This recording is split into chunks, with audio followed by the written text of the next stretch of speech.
जय जगन्नाथ। तो खरीफ धान संग्रह ପାଇଁ ଚାଷୀ ପଞ୍ଜୀକରଣ ଆପଣମାନଙ୍କର ଆରମ୍ଭ ହୋଇଗଲାଣି। ତ ଆପଣମାନଙ୍କର ଆର୍ଥିକ ବର୍ଷ 2024-27ରେ ରେଜିଷ୍ଟ୍ରେସନ ଆପଣମାନଙ୍କର 6/8/2024ରୁ 31/8/2024 ପର୍ଯ୍ୟନ୍ତ ଆପଣମାନଙ୍କର ରେଜିଷ୍ଟ୍ରେସନ ଚାଲିବ। ତ ଏଥିରେ ଆପଣମାନଙ୍କର ବହୁତ କିଛି ଜିନିଷ ଆପଣମାନଙ୍କର ଚେଞ୍ଜେସ୍ ଆସିଛି, ନୂଆ ଅପଡେଟ୍ ଆସିଛି। ତ ଅପଡେଟ୍କୁ ଆପଣମାନେ ଜାଣିବା ପାଇଁ ହେଲେ ଆପଣମାନଙ୍କୁ ଭିଡ଼ିଓଟି ପ୍ରଥମରୁ ଶେଷ ପର୍ଯ୍ୟନ୍ତ ଦେଖିବା ପାଇଁ ପଡ଼ିବ। ଭିଡ଼ିଓଟିକୁ ଜମା ସ୍କିପ୍ କରିବେ, ନହେଲେ ଆପଣମାନେ ପରେ ଅସୁବିଧାର ସମ୍ମୁଖୀନ ହୋଇପାରନ୍ତି। ତ ଦେଖନ୍ତୁ, ଚାଷୀ ପଞ୍ଜୀକରଣରେ ଆପଣମାନଙ୍କର ବହୁତ ଗୋଟିଏ ବଡ଼ ଚେଞ୍ଜେସ୍ ଆସିଛି କି ଆପଣମାନଙ୍କୁ ଏଗ୍ରିଷ୍ଟାକରେ ରେଜିଷ୍ଟ୍ରେସନର ନମ୍ବର ଆପଣମାନଙ୍କର ଆବଶ୍ୟକତା ରହିଛି। ତ ଏଗ୍ରିଷ୍ଟାକ ରେଜିଷ୍ଟ୍ରେସନ କ'ଣ? ତ ଏଟା ଆପଣମାନେ କେଉଁଠି କରିବେ? ସିମ୍ପଲି ଦେଖନ୍ତୁ, ଏଗ୍ରିଷ୍ଟାକ ରେଜିଷ୍ଟ୍ରେସନ ହୋଇଛି ଆପଣମାନଙ୍କର ଇଣ୍ଡିଭିଜୁଆଲ ସେଣ୍ଟ୍ରାଲାଇଜ ଫାର୍ମର ରେଜିଷ୍ଟ୍ରେସନ, ଯେଉଁଟାକି ଆପଣମାନଙ୍କର 2025ରେ ଆପଣମାନଙ୍କର ଇଣ୍ଟ୍ରୋଡ୍ୟୁସ୍ ହେଲା। ଯେଉଁଥିରେ କି ଯେଉଁ ଚାଷୀ ଭାଇମାନଙ୍କର ନିଜ ନାମରେ ଜମି ଅଛି, ତ ସେମାନେ ସେଣ୍ଟ୍ରାଲାଇଜ ଫାର୍ମର ରେଜିଷ୍ଟ୍ରେସନ କରିପାରିବେ। ତ ଏଟା ଆପଣମାନେ କେଉଁଠି କରିବେ ନା ଆପଣମାନଙ୍କର ନିକଟସ୍ଥ ଥିବା ଜନସେବା କେନ୍ଦ୍ର କିମ୍ବା ଆପଣମାନଙ୍କର VAW କେନ୍ଦ୍ର, ଯେଉଁଟାକି ଆପଣମାନଙ୍କ ଭିଲେଜ ଏଗ୍ରିକଲଚର ଅଫିସରଙ୍କ ପାଖରେ ମଧ୍ୟ ଯାଇ ଆପଣମାନେ ପଞ୍ଜୀକରଣ କରିପାରିବେ।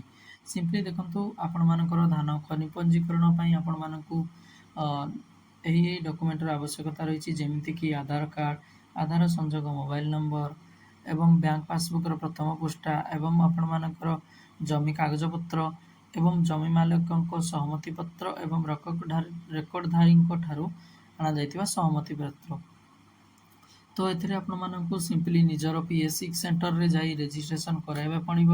ସର୍ବପ୍ରଥମେ ଆପଣମାନେ PSC ସେଣ୍ଟରରୁ ନିଜ ପାଇଁ ଡକୁମେଣ୍ଟଟି ବା ଆପଣମାନଙ୍କ ରେଜିଷ୍ଟ୍ରେସନ ଫର୍ମଟି ସଂଗ୍ରହ କରିବେ ଏବଂ ତାକୁ ନିର୍ଭୁଲ ଭାବରେ ଆପଣମାନଙ୍କର ଏଗ୍ରିଷ୍ଟାକ ID ସହିତ ଫିଲ୍ଅପ୍ କରିବେ। ତ ଦେଖନ୍ତୁ, ଫିଲ୍ଅପ୍ କରିସାରିଲା ପରେ ଆପଣମାନେ ସିମ୍ପଲି ସେଇ ଡକୁମେଣ୍ଟକୁ ନେଇ ଆପଣମାନେ PSC ସେଣ୍ଟରରେ ସବମିଟ୍ କରିବା ପାଇଁ ପଡ଼ିବ ଏବଂ ବାୟୋମେଟ୍ରିକ EKYC କରିବା ପାଇଁ ପଡ଼ିବ। ତ ଦେଖନ୍ତୁ, ଯେଉଁମାନେ ବି ଭାଗ ଚାଷୀ ଅଛନ୍ତି, ତ ଆପଣମାନଙ୍କ ପାଇଁ ବହୁତ ବଡ଼ ଅପଡେଟ୍ ଦେଖନ୍ତୁ ଆପଣମାନଙ୍କର ଏଗ୍ରିଷ୍ଟାକ ମଧ୍ୟ ଯେଉଁ ଚାଷୀ ଭାଇମାନଙ୍କର ଆପଣମାନେ ଜମି ବି ଚାଷ କରୁଛନ୍ତି, ତାଙ୍କର ମଧ୍ୟ ଏଗ୍ରିଷ୍ଟାକ ରହିଥିବା ନିହାତି ଆବଶ୍ୟକ ଏବଂ ସେ ତାଙ୍କ ଉପସ୍ଥିତି ସେଣ୍ଟରରେ ନିହାତି ଆବଶ୍ୟକ ରହିଛି। ଏଇ କିଛି ଜିନିଷ ଆପଣମାନଙ୍କର ବହୁତ ଚେଞ୍ଜେସ୍ ଆସିଛି ଏଗ୍ରିଷ୍ଟାକରେ, ଆପଣମାନଙ୍କର ଚାଷୀ ପଞ୍ଜୀକରଣରେ। ଏବଂ ଆଉ କିଛି ଜିନିଷ ଆପଣମାନଙ୍କୁ ଗୁରୁତ୍ୱପୂର୍ଣ୍ଣ ଏବଂ ଧ୍ୟାନ ଦେବା ପାଇଁ ପଡ଼ିବ କି ଆପଣମାନଙ୍କର ଏଗ୍ରିଷ୍ଟାକ ID ଏଥିରେ ଇମ୍ପୋର୍ଟାଣ୍ଟ ରହିଛି। ଆପଣମାନଙ୍କର ଏଗ୍ରିଷ୍ଟାକ ପାଇଁ ପୁରା ଭିଡ଼ିଓ ମୁଁ ଡେସ୍କ୍ରିପସନରେ ଲିଙ୍କ ଦେଇଦେବି, ଆପଣମାନେ ସେଠାରେ ଭିଡ଼ିଓରୁ ମଧ୍ୟ ଯାଇ ଡେସ୍କ୍ରିପସନରେ ଲିଙ୍କ ଦେଖି ମଧ୍ୟ ରେଜିଷ୍ଟ୍ରେସନ କରିପାରିବେ। ତ ଏହି ଖବରଟି ଆପଣମାନଙ୍କର ଗାଁର ଅନ୍ୟ ଚାଷୀ ଭାଇମାନଙ୍କୁ ସେୟାର କରିଦିଅନ୍ତୁ। ଏହିଭଳି ଗଭର୍ଣ୍ଣମେଣ୍ଟ ଅପଡେଟ୍ ପାଇଁ ଟେକ୍ ଏପିଡି ଓଡ଼ିଆ ୟୁଟ୍ୟୁବ ଚ୍ୟାନେଲକୁ ଲାଇକ୍ କରନ୍ତୁ, ସେୟାର କରନ୍ତୁ, ସବସ୍କ୍ରାଇବ କରନ୍ତୁ। ଜୟ ଜଗନ୍ନାଥ, ଜୟ ହିନ୍ଦ।